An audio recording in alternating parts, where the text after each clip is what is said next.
Well, yesterday was the Super Bowl. Big day. Guess a team called the Ravens won. I wouldn't know because I don't watch the Super Bowl.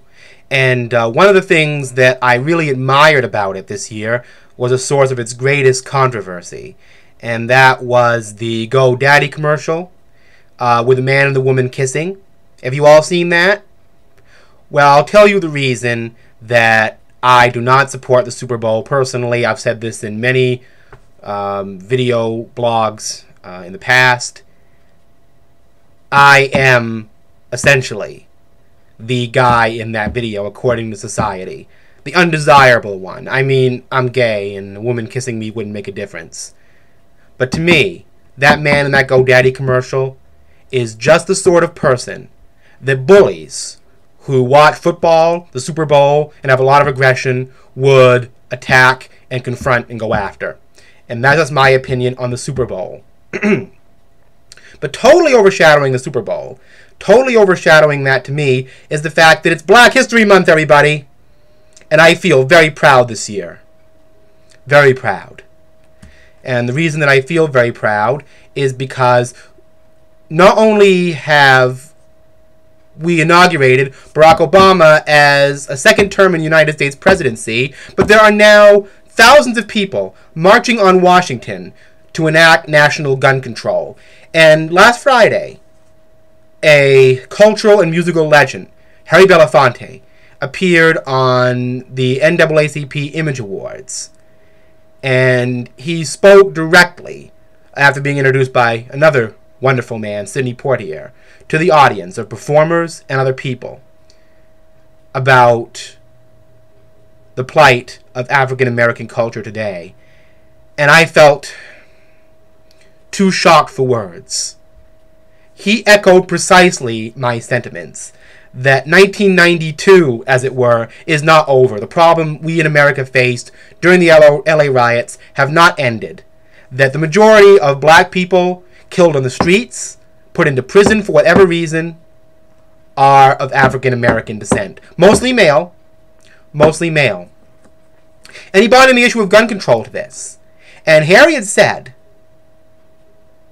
among many things, that while America were busy discussing the constitutional issue of ownership, that we were not also bringing up the massive racial carnage. And he got a standing ovation for that. After his amazing speech, after he talked about this, Common and Wyclef Jean, both some of hip-hop's biggest activists, came out and did a hip-hop version of Deo. I wasn't really that pleased about that personally because as much as it was a fitting tribute to Mr. Belafonte, I felt that the celebrity superstar focus of that detracted from the words that he was saying and the meaning behind them and his generational potency of what he and the rest of the people involved in the civil rights movement and in the racial equality and racial acceptance movement in the 60s was possibly devalued somewhat by that. I've been thinking a lot about this lately.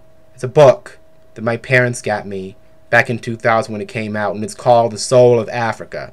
It's a little book, but it has so much in it to learn.